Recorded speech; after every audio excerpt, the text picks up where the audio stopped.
bulan Sya'ban itu adalah bulan yang memiliki keutamaan, bulan yang istimewa, yang keistimewaan ini mulai banyak dilupakan oleh orang-orang.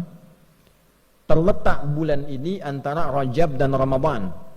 Dalam syarah hadis ini diantaranya disebutkan, diantara makna Nabi menyebutkan Rajab dan Ramadan untuk memberikan kesan bahwa banyak orang Islam itu memberikan perhatian yang luas pada bulan Rajab, memperingati Isra dan Mi'raj, menggali lagi keutamaannya, belajar tentang keutamaan perjalanan Nabi SAW dari Isra kemudian Mi'raj, dituntaskan dengan hikmahnya. Kemudian setelah itu menyiapkan Ramadan sehingga lupa dengan keutamaan Sya'ban yang letaknya ada di tengah-tengah Rajab dan Ramadan. Di bulan Sya'ban itu adalah bulan istimewa, waktu saat amalan-amalan kita ditampakkan di hadapan Allah Subhanahu wa ta'ala. Kalau kita sekarang sedang bekerja dengan baik, berprestasi, kemudian nama kita disebut secara nasional, dipresentasikan, disebutkan di hadapan pejabat-pejabat, disebutkan di hadapan masyarakat-masyarakat, si fulan ini bagus, sholatnya bagus, sosialnya bagus, beramalnya bagus, semangatnya bagus, kenegaraannya bagus. Bukankah ketika diviralkan itu kita merasa bangga? Kita merasa senang? Sekarang orang masuk koran sudah senang, orang viral sudah senang, orang disebut-sebut sudah senang. Nah, ini ada waktunya nama dan amal kita disebut-sebut di hadapan Allah. Si fulan amalnya begini, si fulan salatnya begini, si fulan baca Qur'annya begini, si fulan sedekahnya begini. Disebutkan di hadapan Allah sekalipun Allah sudah mengetahui itu semua untuk memberikan petunjuk kepada kita bahwa nama kita sedang disebut. Amal kita sedang diagung-agungkan. Amal kita sedang dievaluasi. Maka Nabi SAW memberi contoh kepada kita, saya akan sangat merasa senang dan gembira ketika amal saya ditampakkan di hadapan Allah, disebut-sebut, dievaluasi, saya sedang dalam keadaan menunaikan puasa. Bismillahirrahmanirrahim. Assalamualaikum warahmatullahi wabarakatuh. Alhamdulillahi Rabbil Alamin Alladhi farada al-jumu'ata lilmu'minin linakuna minadh-dhakirin. Fanashhadu an la ilaha illallah wahdahu la sharika lah wa nashhadu anna sayyidana wa nabiyyana محمدا عبده ورسوله الذي لا نبي بعده. اللهم صل وسلم وبارك على هذا النبي الكريم الرسول الأمين نبينا وسيدنا محمد وعلى آله وصحبه وذرياته وأمته إلى يوم الدين. أما بعد، فيا عباد الله أحباب الله وأحباب رسوله صلى الله عليه وسلم، أوصي نفسي وإياكم بتقوى الله فقد فاز المتقون، فلا تموتن إلا وأنتم مسلمون. فقال تعالى: يا أيها الذين آمنوا اتقوا الله حق تقاته ولا تموتن إلا وأنتم مسلمون. Hadirin jamaah Jumat rahimani wa rahimakumullah. Kita mengawali pertemuan Jumat ini terdokumentasikan dalam kitab Sunan An-Nasa'i nomor hadis 2357. Sanad hadis ini diriwayatkan pada sahabat mulia yang masih junior, masih muda, kurang lebih 5 tahun di atas sahabat Ibnu Abbas radhiyallahu taala anhuma, yang saat Nabi SAW wafat beliau masih berumur 20 tahun. Ayahnya termasuk yang dikasihi oleh Nabi SAW, bahkan pernah tercatat dalam sejarah menjadi anak angkat yang diadopsi oleh Nabi sallallahu alaihi wasallam. Sahabat junior ini bernama Usamah, ayahnya Zaid bin Harithah radhiyallahu taala anhuma. Sahabat Usamah bin Zaid bin Harithah karena kecintaannya terhadap ilmu, kecintaannya terhadap Nabi sallallahu alaihi wasallam, senantiasa melihat kebiasaan Nabi yang disimpulkan oleh beliau khusus di bulan Sya'ban, Nabi itu senang menunaikan ibadah tertentu. Maka ditanyakanlah kepada Nabi sallallahu alaihi wasallam, beliau berkata, "Qultu," aku bertanya, "Ya Rasulullah, wahai Rasulullah, lam araka tasumu syahran minasy-syuhuri ma tasumu min syahri Sya'ban." Ya Rasulullah, saya tidak melihat kebiasaan Anda, baginda, banyak menunaikan puasa sunnah dalam satu bulan dibandingkan bulan-bulan lain, kecuali saya lihat Anda banyak menunaikannya di bulan Sya'ban. Jadi Nabi sallallahu alaihi wasallam di luar bulan Ramadan yang diperintahkan kita menunaikan ibadah puasa wajib sebulan penuh, di luar Ramadan Nabi juga menunaikan puasa sunnah. Di antara sekian bulan, 11 bulan selain Ramadan, Nabi diamati oleh sahabat yang kecil, yang junior ini banyak menunaikan puasa sunnahnya di bulan Sya'ban. Maka ditanyakanlah kepada beliau sallallahu alaihi wasallam, mengapa Nabi banyak menunaikan puasa di bulan Sya'ban? Dalam syarahnya, apakah ada keutamaan di bulan Sya'ban ini sehingga dengan itu Nabi sallallahu alaihi wasallam banyak menunaikan puasa di bulan ini?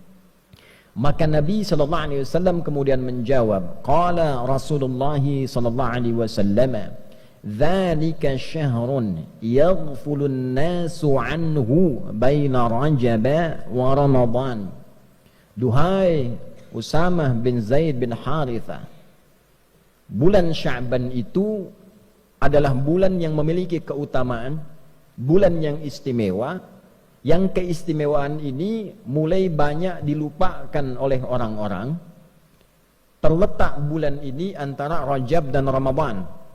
Dalam syarah hadis ini diantaranya disebutkan, diantara makna Nabi menyebutkan Rajab dan Ramadan untuk memberikan kesan bahwa banyak orang Islam itu memberikan perhatian yang luas pada bulan Rajab, memperingati Isra dan Mi'raj, menggali lagi keutamaannya, belajar tentang keutamaan perjalanan Nabi sallallahu alaihi wasallam dari Isra kemudian Mi'raj, dituntaskan dengan hikmahnya. Kemudian setelah itu menyiapkan Ramadan sehingga lupa dengan keutamaan Sya'ban yang letaknya ada di tengah-tengah Rajab dan Ramadan. Orang-orang pada masa itu sudah mengetahui bulan Sya'ban itu letaknya antara Rajab dan Ramadan. Tapi Nabi menyebutkan posisi ini dan disebutkan Rajab dan Ramadannya, ingin memberikan kesan kepada umat Islam, umatnya Nabi Muhammad sallallahu alaihi wasallam, saking kita fokusnya peringatan di bulan Rajab, Isra dan Mi'raj, banyak pengajian, banyak sekali ceramah, kemudian menyiapkan Ramadan, lupa bahwa Sya'ban pun punya keistimewaan yang tidak ditemukan di bulan-bulan yang lainnya. Saking istimewanya Nabi banyak menunaikan puasa sunnah di bulan Sya'ban ini. Maka apa keistimewaannya Rasulullah? Wa huwa syahrun turfa'u fihi al-a'malu ila rabbil alamin wa uhibbu an yurfa'a 'amali wa ana sha'imun. Di bulan Sya'ban itu adalah bulan istimewa, waktu saat amalan-amalan kita ditampakkan di hadapan Allah Subhanahu wa ta'ala. Tentu Allah itu sebelum ditampakkan pun sudah mengetahui sifatnya maha. Sebelum dilakukan, sedang dilakukan, setelah dilakukan, Allah maha mengetahui seluruhnya. Tapi disebutkan kalimat-kalimat seperti ini, itu ada maknanya, ada syarahnya. Kalau kita mengaji di ilmu hadis, disebutkan kalimat-kalimat semacam ini untuk menunjukkan bahwa waktu itu begitu istimewa. keadaan itu begitu istimewa, saking istimewanya amal-amal kita itu disebutkan walaupun sudah diketahui. Misal kita ingin berikan gambaran, menteri-menteri dalam kabinet misalnya bekerja, dia melakukan riset, analisa, penelitian, misalnya di bidang ketahanan pangan, menyiapkan ketahanan pangan terbaik, padinya, untuk ternaknya dan sebagainya.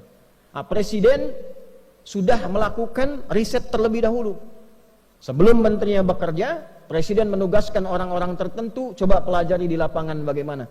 Jangan sampai nanti menterinya presentasi ternyata tidak sesuai dengan data di lapangan. Maka ketika menterinya presentasi di hadapan presiden, kemudian disebutkanlah hasilnya sesuai, hasilnya bagus, yang luar biasa. Sebelum menterinya presentasi, disampaikanlah kemudian catatan-catatan menteri itu di hadapan presiden, misalnya oleh sekretaris kabinetnya, oleh menteri koordinatornya, disebutkan ini catatannya bagus, penelitiannya bagus, hasilnya bagus, datanya benar. Tentu ketika disebutkan prestasi-prestasi yang baik ini, bukankah perasaan menterinya nyaman? Bukankah menterinya akan senang? Bukankah menterinya akan bahagia? Kalau kita sekarang sedang bekerja dengan baik, berprestasi, kemudian nama kita disebut secara nasional, dipresentasikan, disebutkan di hadapan pejabat-pejabat, disebutkan di hadapan masyarakat-masyarakat, si fulan ini bagus, sholatnya bagus, sosialnya bagus, beramalnya bagus, semangatnya bagus, kenegaraannya bagus. Bukankah ketika diviralkan itu kita merasa bangga? Kita merasa senang? Sekarang orang masuk koran sudah senang, orang viral sudah senang, orang disebut-sebut sudah senang. Nah, ini ada waktunya nama dan amal kita disebut-sebut di hadapan Allah.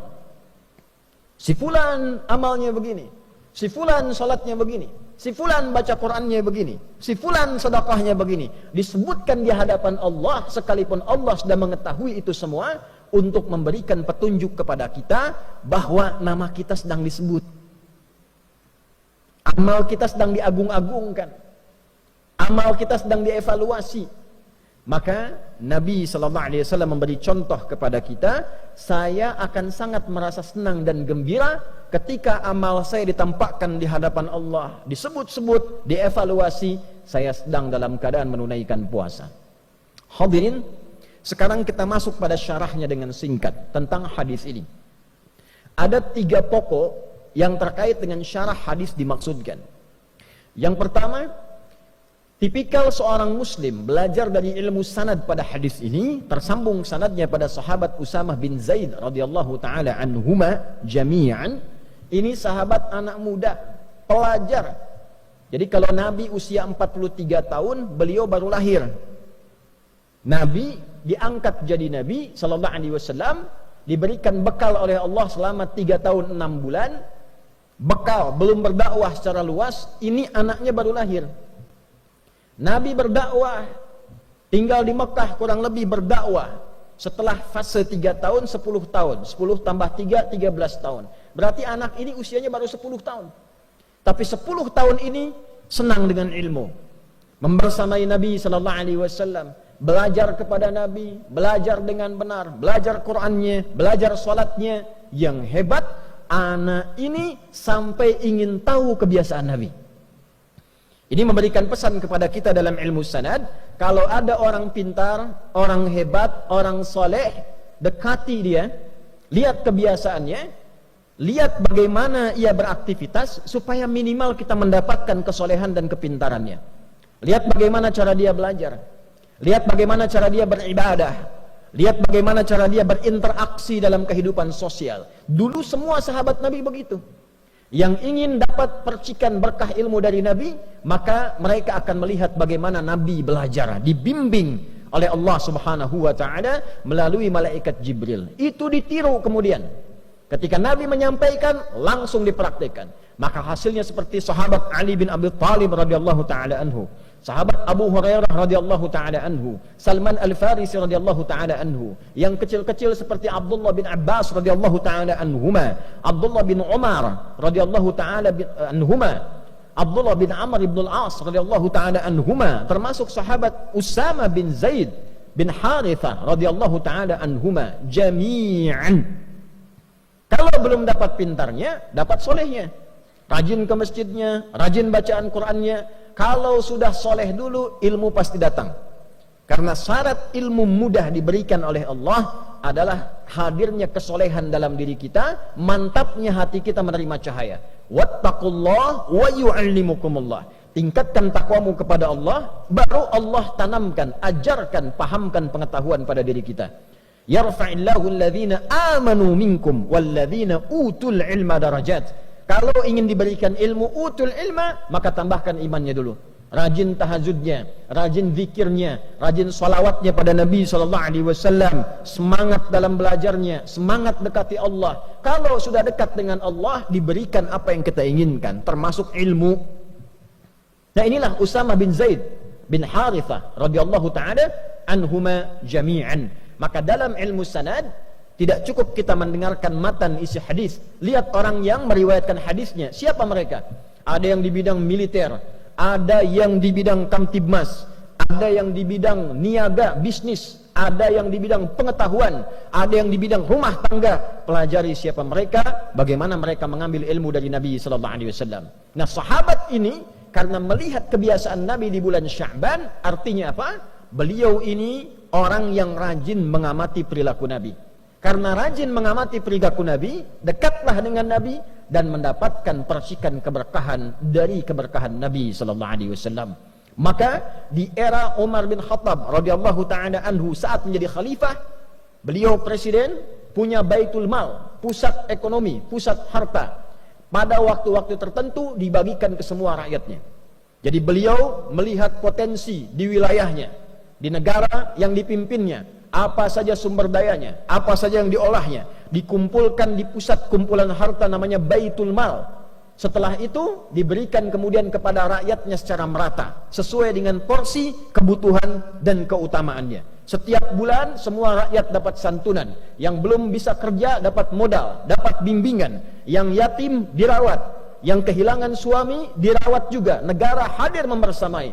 Satu kali anaknya Umar bin Khattab radhiyallahu taala anhu mendapat bagian.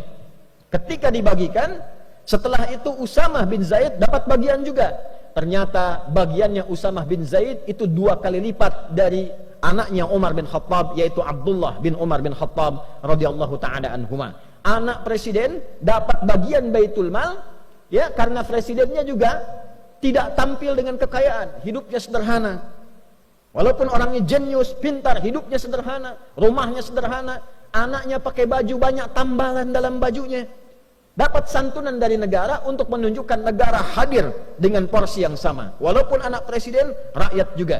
Walaupun anak seorang pemimpin, sama dengan rakyat juga. Bajunya sama, tertawa bersama, duka bersama. Tapi ternyata ada anak lain yang bukan anak presiden, porsinya mendapatkan 2 kali lipat dari anak presiden. Ini menarik. Maka anaknya bertanya kepada bapaknya yang presiden, "Wahai ayahanda, kenapa Usamah mendapatkan bagian lebih daripada saya 2 kali lipat?" Maka kata Umar bin Khattab radhiyallahu taala anhu, karena Usamah bin Zaid itu lebih dekat hubungannya dengan Nabi, lebih dicintai oleh Nabi. Artinya apa? Nabi lebih mengetahui keadaan Usamah dibandingkan dengan anaknya Umar. Porsi kebutuhannya, kehidupannya bagaimana, lebih dicintai oleh Nabi. Dan bapaknya Usamah lebih dekat kepada Nabi dan lebih dicintai oleh Nabi dari bapakmu. Bayangkan Umar bin Khattab, seorang pemimpin, beliau jadi presiden di era itu, mengatakan pada anaknya, bapaknya Usamah lebih dicintai dan dekat dengan Nabi. Usamahnya lebih dicintai dan dekat dengan Nabi dibandingkan dengan engkau dan dibandingkan dengan bapakmu. Artinya apa? Persahabatan begitu erat, persahabatan begitu mulia. Usamah sudah tidak ada bapaknya, diperhatikan oleh Umar melebihi anaknya sendiri karena ia punya beban kehidupan di atas beban anaknya. Itulah ilmu sanad. Jadi intinya kalau kita memperhatikan dengan baik, belajar dengan baik, ikut orang soleh dan pintar, maka kita akan dapatkan keberkahannya. Yang kedua, hadirin dengan cepat, di dalam hadis ini juga menyampaikan keutamaan bulan Sya'ban. Sekarang kita masih di tanggal 8. Kurang lebih ada 2 pekan lebih, masih ada 12 atau bahkan 21 hari ke depan. 21 hari masih ada keutamaannya.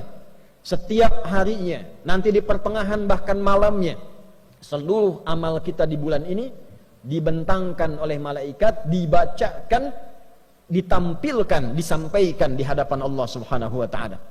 Jadi malaikat membacakan, si fulan, ya Allah, hamba-Mu baca Al-Qur'an di hari ini. Si fulan berzikir, si fulan salawat pada Nabi Muhammad sallallahu alaihi wasallam. Si fulan meningkatkan bacaan Al-Qur'annya. Maka dari itu kita siapkan dengan semangat di bulan Sya'ban ini, siapkan amalannya, siapkan peningkatannya, siapkan semangatnya, karena nama dan amalan kita disebut-sebut di bulan ini. Yang ketiga, Nabi mengajarkan kurikulum persiapan Ramadan di bulan Sya'ban. Ayat puasa turunnya bukan di bulan Ramadan. Ayat puasa turun di bulan Sya'ban di tahun kedua Hijrah. Ulama kemudian menyimpulkan mengapa turun di bulan Sya'ban, sebagai persiapan bagi umat Nabi Muhammad sebelum masuk ke bulan Ramadan yang lebih istimewa daripada bulan Sya'ban. Karena Ramadan istimewa. Ramadan siang malamnya ada ampunan, siang malamnya ada rahmat, siang malamnya disebut-sebut kita, siang malamnya diberi peluang dibebaskan dari neraka. Lebih istimewa dari Sya'ban. Karena itulah Sya'ban kita berlatih menyiapkan diri untuk sampai ke bulan Ramadan. Apa latihan terbaiknya? Menunaikan puasa. Supaya saat Ramadan tidak kaget puasa sebulan penuh. Maka kita perbanyak puasa di bulan Sya'ban ini. Yang sudah Senin dan Kamis, Senin puasa, Selasa istirahat, Rabu puasa lagi, Kamis puasa, Jumat istirahat, Sabtu bisa istirahat, Ahad bisa istirahat. Perbanyak, yang penting perbanyak. Senin puasa lagi. Yang sudah terbiasa nanti Ayyamul Bid, Senin Kamis tambah puasa Daud. Senin puasa, Selasa istirahat, Rabu puasa, Kamis istirahat, Jumat puasa, demikian sebelum sampai ke bulan Ramadan. Kalau sudah begitu, fisik kita terbiasa, masuk Ramadan siap sebulan penuh, kita sudah terbiasa beramal, siapkan kurikulum dari sekarang. Berapa banyak yang akan dibaca di bulan Ramadan? Berapa kali khatam? Berapa banyak infak? Berapa banyak kita salawat? Siapkan dari sekarang supaya Ramadan kita sudah tangguh menghadapi bulan-bulan, hari-hari, waktu-waktu, malam-malam yang penuh dengan keistimewaan di sisi Allah Subhanahu wa taala. Itulah keutamaan bulan Sya'ban. Semoga kita dilindungi, diberikan hidayah, diberikan taufik oleh Allah Subhanahu wa taala untuk mau meningkatkan amal di bulan Sya'ban ini. Insyaallah pekan depan masuk insyaallah ke nisfu Sya'ban. Maka khususnya di malamnya perbanyak ibadah kepada Allah, perbanyak solatnya, perbanyak istighfar, perbanyak baca Al-Quran, dan semoga sesuai hadis Nabi SAW yang sahih, di malam pertengahan Sya'ban, nisfu Sya'ban, Allah menelisik ke dalam sampai ke hati kita. Maka orang-orang yang memohon ampun diampuni dosanya oleh Allah Subhanahu wa taala, kecuali orang yang masih ada iri hati, permusuhan di dalam jiwanya yang paling dalam. Barakallahu li wa lakum fil Qur'anil azim, wa nafa'ani wa iyyakum bima fihi minal ayati wa dzikril hakim, wa taqabbala minni wa minkum tilawatahu innahu huwas samiul alim. Ud'ullaha yastajib lana wa lakum jami'an.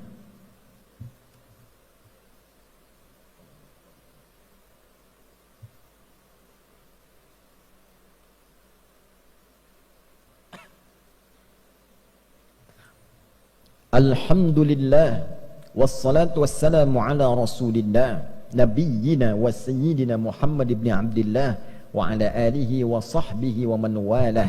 Nashhadu an la ilaha illallah wahdahu la sharika lah wa nashhadu anna Muhammadan abduhu wa rasuluhu alladhi la nabiyya ba'dah. Allahumma salli wa sallim wa barik ala hadha an-nabiyyil karim ar-rasulil amin nabiyyina wa sayyidina Muhammadin wa ala alihi wa sahbihi wa dhurriyyatihi wa ummatihi ila yaumiddin.